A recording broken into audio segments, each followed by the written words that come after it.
Hello guys, আমি রিজু, আপনারা দেখছেন আমার ভিডিও। আজকের ভিডিওটা মূলত হলো আমরা ঘূর্ণিঝড় রেমালের মধ্যে কিভাবে ঘরবন্দি রয়েছি।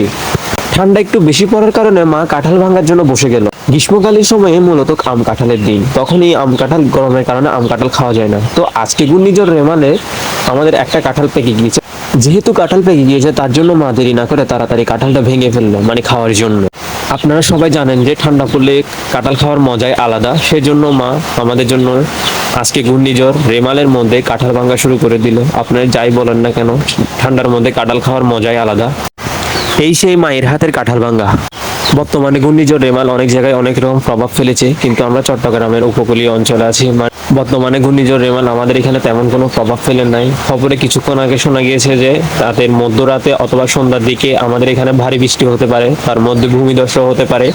বেশি কিছু না বলে আমি এটাই বলবো, ভগবানে যা করে ভালোর জন্যই করে।